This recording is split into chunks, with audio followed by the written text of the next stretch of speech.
এদিকে ভারত থেকে দিনাজপুরের পার্বতীপুর ডিপোতে পৌঁছেছে 5,000 মেট্রিক টন ডিজেল। এ নিয়ে বিস্তারিত জানবো। দিনাজপুর থেকে যুক্ত হচ্ছেন সহকর্মী ASM আলমগীর। আলমগীর, একটু জানাবেন, এই যে ডিজেল এসে পৌঁছেছে, এই ডিজেল গ্রাহক পর্যায়ে কিভাবে পৌঁছবে বা কবে নাগাদ গ্রাহকেরা পাবে?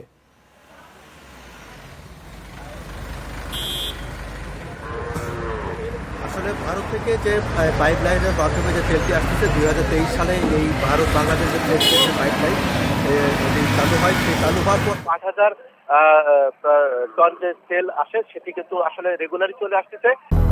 200-র বেশি সার্ভিস ও ফিচারে লেনদেনের সব বিকাশ অ্যাপে সম্ভব। এটি ধারাবাহিকভাবে কিন্তু চলে আসতেছে। এই তেল আসলে আপনি জানেন যে পার্বতীপুরের যে ডিপো রয়েছে সেই ডিপো থেকে কিন্তু ওখানে যে পার্বতীপুরের যে ডিপো রয়েছে সেই ডিপো থেকে কিন্তু ওখানে যে তেলের যে লরিগুলো আছে তাৎক্ষণিকভাবে কিন্তু আসলে যে রেশিও রয়েছে সেই রেশিও অনুযায়ী কিন্তু আপনার সেই তেলটা কিন্তু সঙ্গে সঙ্গে কিন্তু আপনি দিয়ে দেওয়া হয়। তো আপনাকে বলে রাখি যে এটি কিন্তু আসলে ধারাবাহিক একটি প্রক্রিয়া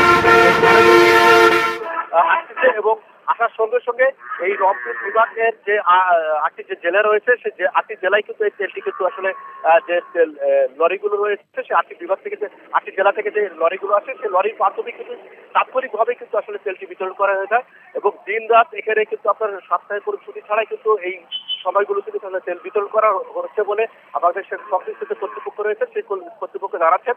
তারা আসলে দিন রাত এবং তারা সাপ্তাহিক ছুটির দিনও কিন্তু এই তেলগুলি তারা বিতরণ করতেছেন। তেল বিতরণে কিন্তু কোনো ধরনের এখানে ডিজেল পরিবহনে কিন্তু কোনো সমস্যা না। আপনাকে জেনে রাখি যে আসলে এই তেলের যে ক্রাইসিস গুলো আমরা বেশি লক্ষ্য করতেছি সেটি হচ্ছে পেট্রোল এবং অকটেন। এই আমার পিছনে যে পেট্রোল পাম্প দেখতেছেন, পেট্রোল পাম্প গুলোতে আপনি দেখতেছেন যে আসলে এই পেট্রোল এখানে কিন্তু মোটরসাইকেলের যে দীর্ঘ সারি, মোটরসাইকেলের সারিগুলো আমরা কিন্তু লক্ষ্য করছি।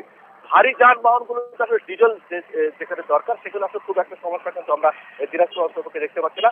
এখানে কিন্তু আসলে পেট্রোলের যে সমস্যাটা সেটি কিন্তু আসলে প্রকোপ আকার ধারণ করেছে। এখানে কিন্তু 100 টাকা 200 টাকার মধ্যে তার বেশি আপনার তেল পেট্রোল পাম্প গুলোতে পাওয়া যাচ্ছে না এবং কোনো পেট্রোল পাম্প গুলো আসলে বন্ধ রয়েছে এবং তারা কিন্তু চাহিদার তুলনায় কিন্তু পেট্রোল পাম্প দেওয়া যাচ্ছে না। আরেকটি বিষয় বলে রাখি যে এখানে যে পার্বতীপুর যে ডিপো রয়েছে ডিপো কর্তৃপক্ষ কিন্তু আমাদেরকে বলতেছে যে তাদের এই প্রক্রিয়াটা কিন্তু আসলে চলমান রয়েছে এবং চলমান যাতে যে চাহিদা রয়েছে সেই চাহিদা অনুযায়ী তারা কিন্তু তেল পাচ্ছেন।